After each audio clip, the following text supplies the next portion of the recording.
लेकिन आप उस मकड़ी के बीच से जाल से एक साथ बाहर आए, वो रास्ता हमें हमारे दर्शकों को और भी ऐसा कोई आना चाहते कैसे आ सकता है? वो देखो ऐसा है, गोधन गजधन बाजधन और रतन धन खान, जब आवे संतोष धन तो सब धन दूर समान। भारत में भ्रमण करे भक्ति, देखे भाव वो जन जन को, मिल जावे कहूँ ठोर ठिकानो, ठहरन कुवै रे मन को। घूमी फिरी वो सकल जगत में, बूढ़ो चाम भयो तन को, आई जवानी भई दीवानी, देखे के भाव श्री वृंदावन को। नमस्कार दोस्तों, जनता की आवाज़ में आप सभी का स्वागत है। मैं कन्हैया शर्मा। जैसे कि सनातन धर्म की सीरीज इस बार साधु संतों के त्याग और तपस्या से रूबरू करवाने के उद्देश्य से है, साथ ही साथ आप सभी के सवाल भी लेने की कोशिश करता हूं और आप सभी से निवेदन भी करता हूं कि सनातन धर्म का प्रचार करिए, उसमें बिल्कुल भी घबराइए मत। आप सोचेंगे मोहल्लेवासी क्या कहेंगे, गाँववासी क्या कहेंगे, क्या कर रहा है। कभी भी धर्म का प्रचार करोगे, धर्म की रक्षा करोगे, धर्म आपकी रक्षा करेगा, धर्म आपका प्रचार करेगा। ये सत्य भी कहा गया है संतों द्वारा। और संतों की सीरीज़ में इस बार हम दिव्य तपस्वी संतों का आपको दर्शन करवा रहा हूँ। पहले जो गुरुजी मिले उनसे हम आशीर्वाद लेते हैं, उनसे रूबरू होते हैं, फिर हम कुछ आपके सवाल लेंगे, गुरुजी के बारे में जानेंगे। और यहाँ अभी हम ब्रजमंडल की यात्रा कर रहे हैं, तो ब्रजमंडल के बारे में भी हम कुछ जानकारी लेंगे। गुरुजी, मेरी तरफ से, मेरे देखने वाले सभी दर्शकों की तरफ से आपके चरणों में दंडवत कोटि कोटि प्रणाम करता हूँ। पहले गुरुजी, आपका शुभ नाम? राधा किशन। और आपके गुरुजी का नाम? श्री राधा प्रसाद जी। अच्छा, और वैसे आपका आश्रम स्थान कहाँ पर है? मूल जन्म स्थान वृंदावन राजपुर, आश्रम स्थान वर्तमान छोटी बठेन कोसी कला। अच्छा, और गुरुजी जैसे कि आपने गुरु दीक्षा किस समय ली, उसको उम्र क्या थी आप? देखो ऐसा है, दीक्षा के तो कोई उम्र नहीं होती। अच्छा, पहलाद की कोई उम्र थी, धर्म की कोई उम्र थी नहीं। जब भक्ति जागृत हो जाए, जब मनुष्य का परमार्थ जागृत हो जाए, यानी कि तभी ये मतलब ये कैसे जागरूक, आपने बोला जागरूक हो जाए, लेकिन हम जैसे देख रहे हूँ आज के टाइम में, हम जो अनुभव कहता ना, लड्डू तो जो खाया वो मीठा या फीका वही बता सकता है, हमने तो खाया नहीं, लेकिन हम जानने के उत्सुक हैं ये भक्ति की, जैसे आपने कैसे जागृत हुई आपकी? देखो, तिरिया कचरे पुरुष का भाग कब जागृत होगा किसी को नहीं पता, कब प्रारब्ध उदय हो जाए किसी को नहीं पता। ये तो निरंतर अपने कार्य में लगे रहना, अपनी जो भी पूजा सेवा है, भक्ति है, साधना है, निरंतर करते रहो। आन लाभ जीवन मरण यस्य पश विदेहात, फल की तो हम इच्छा ही नहीं कर सकते ना हमको जानकारी रहेगी कब होगा। कोई कह सकता है बुढ़ापा कब आएगा, कोई नहीं कह सकता ना, कोई ये कह सकता जवानी कब आ जाएगी। ये तो धीरे धीरे धीरे, जैसे सुबह सूर्योदय होता है, लालमा निकलती है, लोगों को पता लग जाती कि चमत्कार होने वाला, सूर्योदय होगा। ऐसे धीरे धीरे दुख आता है, धीरे धीरे सुख आता है, एक साथ तो कोई घटना नहीं घटती ना। जैसे कि आप उस समय ब्रह्मचारी बाल्यावस्था में थे जब दीक्षा ली थी, है ना? नहीं, ग्रस्त जीवन में थे तभी दीक्षा ली हमने। ग्रस्त जीवन में थे? हाँ, मतलब बीवी बच्चे? हाँ, सब कुछ। कितने बच्चे? 3 लड़के 2 लड़की। और उनके बाद आपको दीक्षा लिया आपने? हाँ, संन्यास की? हाँ। तो आपको मना नहीं किया गया? क्यों मना करेंगे भाई, जब संस्कार दो, मर्यादा दो। मना तो वो करता जिनके पास कुछ नहीं होगा। संस्कार एक ऐसी दौलत है, सुपात्र बच्चे को दे दो, कहीं भी बता सकता है कि अच्छे परिवार से है। और संस्कार नहीं होंगे तो वो यही कहेगा कि न जाने किसका बताया नहीं। संस्कार नाम की चीज़ नहीं। मतलब जैसे कि आप 3 बच्चों के कह रहे हो और गृहस्थी जीवन से आए हो, एक बड़ा कहते हैं कठिन होता है कि गृहस्थी जीवन को पार करना, और जब बच्चे हो जाए, शादी हो जाए, उसके बाद एक ऐसा बंधन हो जाता है, कहना नहीं चाहिए मकड़ी की जाल की तरह, वो जाल बनाता जाता है, उसमें फंसता जाता है। लेकिन आप उस मकड़ी के बीच से जाल से एक साथ बाहर आए, वो रास्ता हमें हमारे दर्शकों को और भी ऐसा कोई आना चाहते कैसे आ सकता है? वो देखो ऐसा है, गोधन गजधन बाजधन और रतन धन खान, जब आवे संतोष धन तो सब धन दूर समान। जब मनुष्य गर्भ में आता है माँ के में, तब पूर्ति कौन करता है? वो ईश्वरी परमात्मा ही करता है, बिहारी जी करता है। उसके बाद माँ के गोद में आने से पहले उसके आंचल में भोजन के रूप में दूध दे देता है।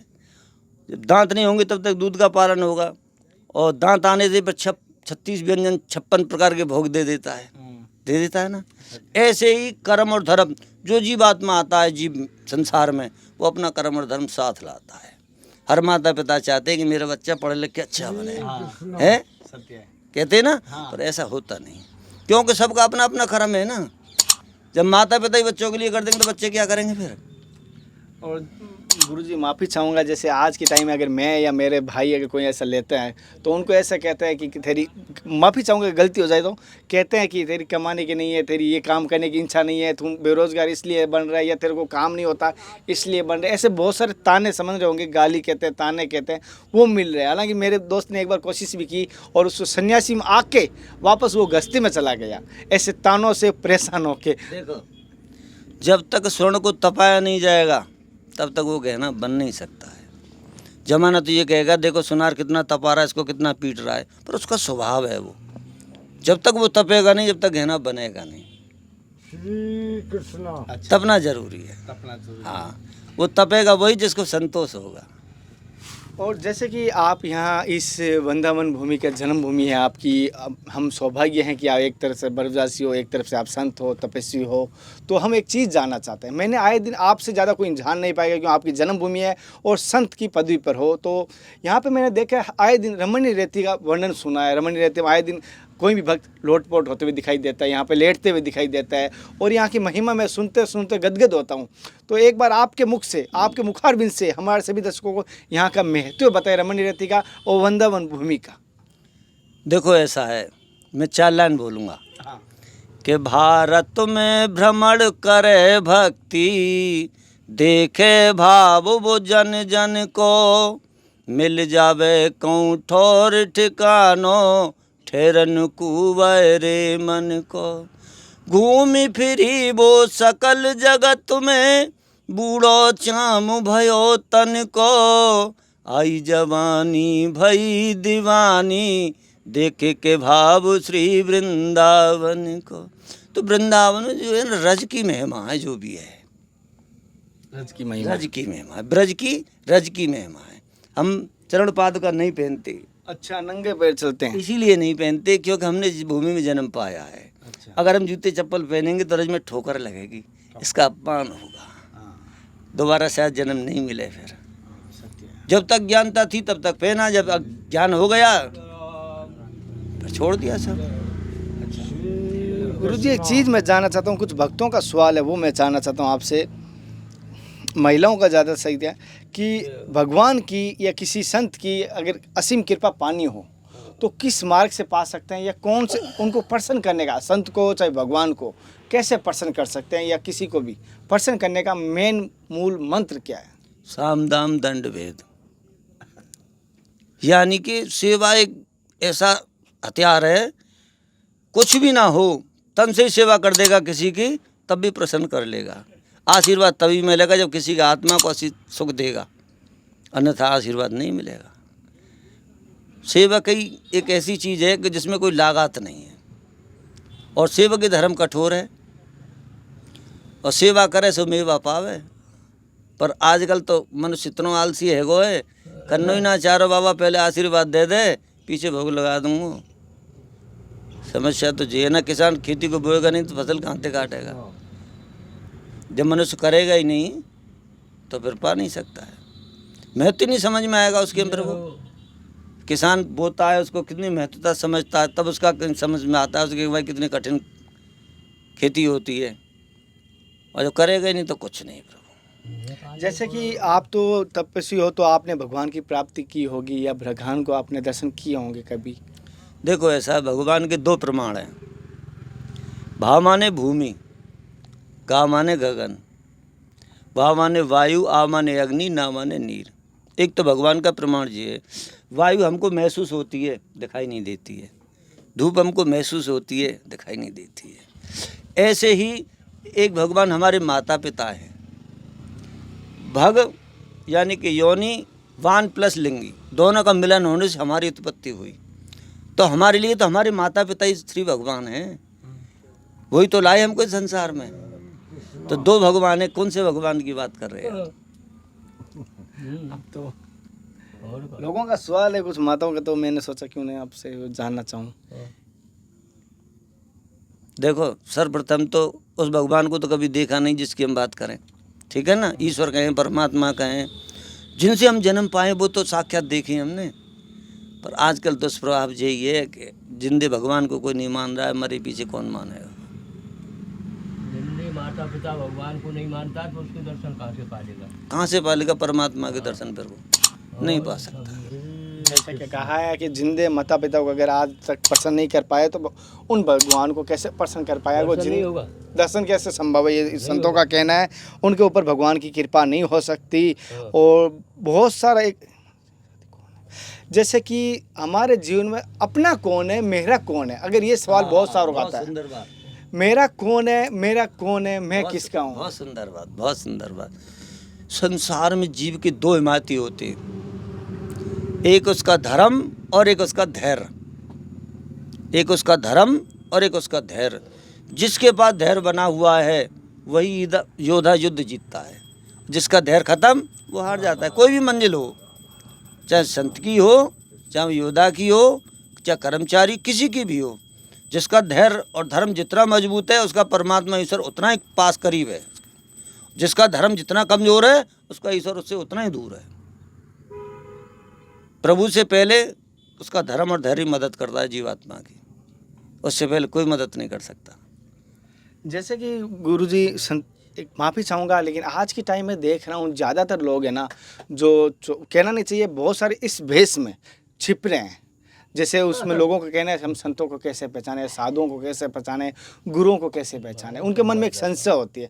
तो आज के टाइम में बहुत गलत नज़र से भी देखा जाता है संतों को। तो इसका क्या कारण है, इसका निवारण क्या है मेन, तो वो भी जानना चाहेंगे हम। देखो ऐसा है, लोभ और ईर्ष्या दोनों और एक काम तीनों दौड़ रहे संसार में अपनी प्रगति से। और ये हमारे ऊपर इच्छा के ऊपर डिपेंड करता है हम किस चीज़ को लें। रामायण है, भागवत है, कोई भी फिल्म है, उसमें दोनों प्रकार के पात्र होते हैं। ये हमारी इच्छा के ऊपर डिपेंड करता है हमें कौन सा पात्र अच्छा लगता है। ये तो स्वयं के ऊपर है। पाप वाला अच्छा लगेगा, पुण्य वाला अच्छा लगेगा। जो अच्छा लगता है उसी की तारीफ करने लगती है जीवात्मा, भाई ये अच्छा है। अच्छा, जैसे कि एक चीज़ और जानना चाहता हूँ गुरुजी जैसे आपसे, जैसे कि ये माता जी का सवाल है, क्या बुरी आत्माएं होती है? क्या जो ये सुना जाता है कि शमशानी क्रिया कर दी, शमशानी बाधा कर दी, क्या ये भ्रम है या सत्य में कुछ होता है ऐसा कुछ? देखो, भ्रम तो जब तक समझ में ना आए जब तक भ्रम है, हाँ। और जब समझ में आ जाए ना फिर भ्रम नहीं है। जैसे कि सत्य की पहचान के लिए झूठ की आवश्यकता होती है। हाँ। क्या अकेले सत्य से पहचान हो जाएगी? सत्य नहीं, सामने झूठ खड़ा हो, झूठ खड़ा होगा तभी पता लगेगी। दोनों को पल्ला में दोला जाएगा कि ये सत्य है कि झूठ है। नहीं, सत्य ऐसे ही मतलब होता है। तो जैसे क्योंकि सृष्टि जोड़ा से चल रही है ना। बुराई के लिए अच्छाई की जरूरत है, अच्छाई के लिए बुराई की जरूरत है। पहचान ही नहीं होगी नहीं। जैसे कि कुछ लोग है ना, इन जैसे कहना नहीं चाहिए, जैसे कि माँ काली की साधना करते हैं शमशान में, और उनके पास क्या वो निवारण होता है या ओनली फॉर बुराई कर सकते हैं, क्या भलाई कर सकते हैं समाज की कभी? देखो, वो दो प्रकार के जीव है, एक लोभी और एक त्यागी। जो त्यागी लोग हैं वो परमार्थ में कार्य करते हैं, संत परमार्थ में कार्य करते हैं वो। और जो लोभी हैं वो तो ला और जा, हमारा काम बन गो, तेरे बने या ना बने, ऐसे ज़्यादा? हाँ, ऐसे बहुत लोग होते हैं। जैसे कि गुरुजी ने कहा ये सत्य भी बात है। पिछली बार मैं माफ़ी चाहूँगा कि उज्जैन और हरिद्वार में ऐसे बहुत सारे मैंने साधुओं को देखा, तो इन्होंने कहा अगर आपको पैसों को लालच ले रहे या पैसे मांग रहे हैं तो वो आपका भला नहीं कर सकते। जन का कल्याण करने वाला पैसों की बात ही नहीं करे। क्यों गुरुजी? वो तो परमार्थ में रहता है ना, वो परमात्मा में रहता है, सत्य बात है ये। दुआ और बदुआ में अंतर तो है ना। अगर परमार्थ को धन बुरो जाके लंबे दांत, भजन करे तो छा जाएगो नहीं फाड़ा रहेगो आंत। यानी कि जो परमार्थ का धन पाते हैं, जिनके पास हरि नाम की औषधि है वो उससे शुद्ध कर लेते हैं, और जिनके पास औषधि वो नहीं है हरि नाम की, वो पर भ्रमित हो जाते हैं। जैसे कि सवेरे सवेरे देखो आप, सुअर भ्रष्टा की तलाश में डोलता है ना, ऐसे कुछ लोग मति भ्रत होने के कारण केवल भोजन की तलाश में डोलते हैं। जबकि भोजन तो परमात्मा ने जब चौंच दी चुक वो पहले दियो है। भजन की चिंता करनी चाहिए ना कि भोजन की। जैसे गुरुजी ने कहा है, एक बड़ी बात कही है, अगर वो भक्ति प्राप्त करेगा या दुआ प्राप्त करेगा तो धन प्राप्त नहीं होगा, अगर धन प्राप्त करेगा दुआ और भक्ति प्राप्त नहीं होगी। बहुत अच्छी बात की। हमारे सवालों को गुरुजी ने कुछ प्रमाण है वृंदावन में इस बात का। हाँ। अगर वृंदावन भक्ति जवान इसीलिए है कि बिलवन में लक्ष्मी को रोक दिया है। हाँ, मैंने देखा है ना आपने? हाँ, सभी ने किया है। देखा है? क्योंकि जहाँ लक्ष्मी है मैं खटपट है, हाँ। जहाँ भक्ति है वहाँ प्रेम की धारा है, ना कोई छोटा है ना कोई बड़ा है। और जहाँ लक्ष्मी है मैं खटपटे हूँ, जी पैसे वाला है क्या? हम नहीं है क्या ऐसे भी पैसे वाले? ये 2 गड्डी लाए, हम क्या नहीं ला सकते 4 गड्डी? तो मतभेद ईर्षा में ही हो जाती है। देखो ऐसा है, राम हरि नाम तो सब रटे, हरि नाम सब रटे, ठग ठाकुर और चोर। हरि नाम सब रटे, ठग ठाकुर और चोर, बिना प्रेम रीजे नहीं नट बनंद किशोर। तो वो तो प्रेम पे भाव पे रीत जाएगा, वो बात 56 भोगना चाहिए तेरा। भाव चाहिए बात। भाव चाहिए। हाँ। जिस भावना में भाव नहीं वो भावना बेकार है, अगर भावना में भाव बन जाए तो भव से बेड़ा पार है। वो सुधीर वाली बात आती है, श्री कृष्ण भगवान और छिलके भी खा लिए, एक जगह 56 भोग छोड़ दिए। ये बात, वो भाव का ही खेल है प्रभु। अगर हमारे पास भाव है तो कांच को हम हीरा बना के बेच देंगे, और भाव नहीं है तो हीरा कांच बन के रह जाएगा। जैसे कि श्री कृष्ण भगवान ने एक बार छिलके भी खाए थे 56 भोग को छोड़ के, सभी को पता होगा। गुरुजी की सत्संग किस प्रकार की लगी, महात्मा जी की संतों की, ये मुझे ज़रूर बताना। मेरी कोशिश रहती है संतों के त्याग और तपस्या से रूबरूप करवा सकूं, आप सभी के सवाल ले सकूं। बहुत सारे पेंडिंग है सवाल, मैं ले नहीं पा रहा हूं, 60 से 70 सवाल मेरे पेंडिंग चल रहे हैं, तो मैं कोशिश कर रहा हूँ जल्द से जल्द आप सभी के सवाल लेने की। फिर मिलते हैं नए संत महात्मा के साथ, तब तक जय हिंद, वंदे मातरम, हर हर महादेव, जय श्री कृष्णा, राधे राधे, जय श्री राम, जय हनुमान। जय जय, यस सर, जय जय।